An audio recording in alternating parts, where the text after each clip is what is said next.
मेरे प्यारे बच्चों, कैसे हो आज सब। आज मैं आई हूँ एक और नई कहानी के साथ जिसका नाम है रिश्तों के रंग। और अगर आपने मेरे चैनल को सब्सक्राइब नहीं किया है तो प्लीज़ लाइक, शेयर और सब्सक्राइब कीजिए ताकि मैं आपको ऐसे ही और मज़ेदार कहानियाँ सुनाती रहूँ। कहानी एक छोटे से गांव की है जहाँ की गलियाँ खुशबू से महक रही थी और गांव का नाम था चांदपुर। एक ऐसी जगह जहाँ हर रिश्ता एक कहानी बन जाता था। एक दिन सुबह की पहली किरण के साथ रिया अपनी छत पर खड़ी थी। उसके हाथ में चाय का प्याला था और आंखों में सपने। मैं भी एक दिन बड़ा नाम कमाऊंगी, उसने दिल में सोचा। रिया का सपना था जर्नलिस्ट बनने का, लेकिन गांव के लोग कहते थे यहाँ लड़कियां सिर्फ घर संभालती हैं। तो रिया सोचती, अगर मुझे अपने सपने सच करना है तो मुझे लड़ना होगा।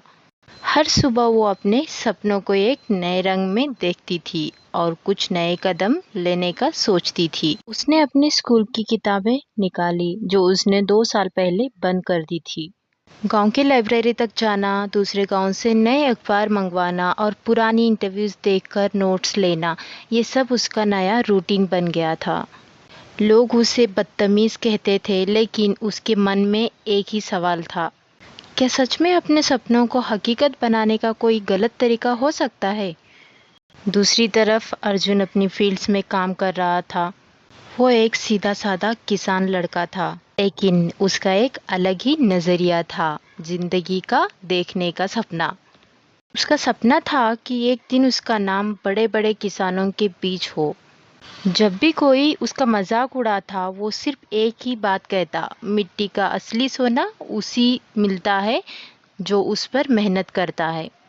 अर्जुन के सपनों की शुरुआत उस दिन हुई जब उसने पहली बार इंटरनेट पर ऑर्गेनिक फार्मिंग के बारे में पढ़ा। उसके बाप दादा हमेशा ट्रेडिशनल तरीकों पर विश्वास करते थे, लेकिन अर्जुन का मानना था कि अगर नए तरीके इस्तेमाल किए जाए तो फसल काफ़ी अच्छी हो सकती है। अपने लिमिटेड रिसोर्स के बावजूद अर्जुन ने ऑर्गेनिक फर्टिलाइजर्स का यूज़ करना शुरू किया और हर बार अपने एक्सपेरिमेंट्स का डेटा नोट करता। एक दिन रिया और अर्जुन की मुलाकात एक मेले में हुई। मेला चांदपुर का सबसे बड़ा इवेंट होता था। लोग अपने सपनों को दिखाने और नए रिश्तों को बनाने का ये मौका कभी नहीं छोड़ते थे। रिया अपने सपनों के बारे में एक छोटी सी स्पीच दे रही थी और अर्जुन वहीं पास में अपने ऑर्गेनिक फार्मिंग का स्टॉल लगाया था। आप सच में इतना बड़ा सोचती हैं? अर्जुन ने पूछा। हाँ, क्यों नहीं, सपने देखना का हक सबको है, रिया बोली। लेकिन गांव के लोगों से ज़्यादा ज़रूरी अपना विश्वास होता है, रिया ने कहा। उसकी आंखों में एक अलग ही चमक थी। उस दिन के बाद दोनों की दोस्ती हो गई। अर्जुन रिया को गांव के लोगों का समर्थन जीतने के टिप्स देते और रिया अर्जुन को नए तरीके सिखाती कि जैसे अपनी फार्मिंग टेक्निक्स को और मॉडर्न बनाया जा सके। रिया और अर्जुन की दोस्ती अब एक मिशन में बदल चुकी थी। रिया ने एक लोकल अवेयरनेस प्रोग्राम शुरू किया जिसमें गांव की लड़कियों को एजुकेशन और करियर ऑप्शन के बारे में बताया जाता था। हर हफ्ते एक छोटा सभा होता था जहां लड़कियां अपनी सपनों के बारे में बात करती। एक दिन रिया के प्रोग्राम में एक लड़की पूजा आई जिसका सपने एक टीचर बनने का था। उसका कॉन्फिडेंस देखकर रिया को लगा ये एक नई शुरुआत है। अर्जुन ने अपनी फील्ड्स को एक छोटी एक्सपेरिमेंटल लैब में बदल दिया था। गांव के दूसरे किसानों के साथ मिलकर उसने नए फर्टिलाइजर्स और सीड्स का टेस्ट करना शुरू किया। गांव के लोग जो पहले अर्जुन के एफर्ट्स का मजाक उड़ाते थे, अब उसकी सलाह लेने लगे।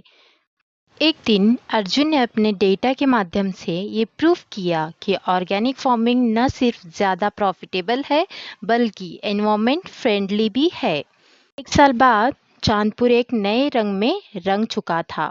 गांव के लोग जो पहले नए सपनों का मजाक उड़ाते थे, अब रिया और अर्जुन के एफर्ट की तारीफ करते नहीं थकते। गांव की लड़कियां अब स्कूल जाने लगी थी और ऑर्गेनिक फार्मिंग ने पूरा गांव फाइनेंशियली स्ट्रांग बना दिया था। ने एक नए मीडिया प्रोजेक्ट की शुरुआत की जिसमें गांव के छोटे छोटे कहानियों को दिखाया जाता था। ये प्रोजेक्ट सिर्फ चांदपुर तक सीमित नहीं था, आसपास के गांव भी इसमें शामिल हुए। एक एपिसोड में रिया ने पूजा की कहानी दिखाई, कैसे एक छोटी सी लड़की अपने सपनों के पीछे भाग रही थी बिना किसी डर के। एक शाम रिया और अर्जुन गांव के तालाब के पास बैठे थे। क्या तुम्हें लगता है कि ये सफर खत्म हो गया? अर्जुन ने पूछा। नहीं अर्जुन, सफर कभी खत्म नहीं होता। एक सपना पूरा होता है तो नया सपना जन्म लेता है, रिया ने मुस्कुराते हुए जवाब दिया। तो अगला सपना क्या है? अर्जुन की आंखों में उत्सुकता थी। एक ऐसा गांव जहां हर बच्चा पढ़े, हर किसान अपने फसलों का असली दाम पाए और हर महिला एक पास अपनी पहचान हो, रिया ने कहा।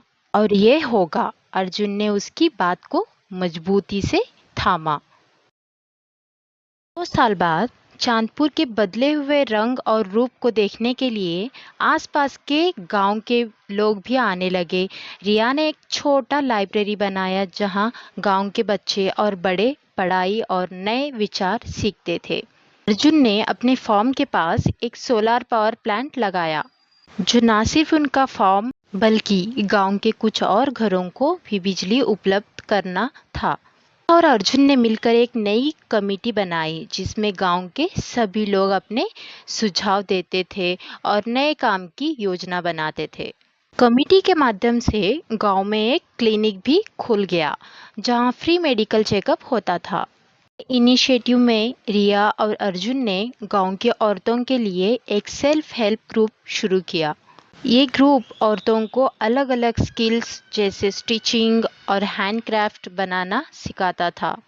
चांदपुर के हैंडमेड प्रोडक्ट्स और शहरों में बिकने लगे थे और इसी की साथ गांव की महिलाओं की आर्थिक स्थिति भी सुधरने लगी थी। अब चांदपुर एक मिसाल बन चुका था। गांव के लोग जो कभी नई विचारों का विरोध करते थे, अब खुद नए सपनों के साथी बन चुके थे। रिया और अर्जुन की मेहनत ने न सिर्फ उनके बल्कि पूरे गांव के सपनों को एक नए पंख दिए थे। रिया एक बड़े शहर में एक अवार्ड लेने गई थी जो उसके जर्नलिज्म एफर्ट के लिए दिया गया था। जब उसने अवार्ड लिया तो उसके शब्दों में बस एक ही बात थी, ये अवार्ड मेरे गांव के लिए है जो मुझे हमेशा नए सपनों के लिए प्रेरणा बनाना था। रिया की इन शब्दों ने सभी को प्रभावित किया। अर्जुन अब एक ऑर्गेनिक फार्मिंग एक्सपर्ट बन चुका था। गांव-गांव जाकर अपने इनोवेटिव फार्मिंग टेक्निक्स सिखाता था। उसका एक मिशन था, मिट्टी के साथ रिश्ता मजबूत बनाते हैं और धरती को संजीवन दें। चांदपुर हर एक किसान उसका हिस्सा बन चुका था।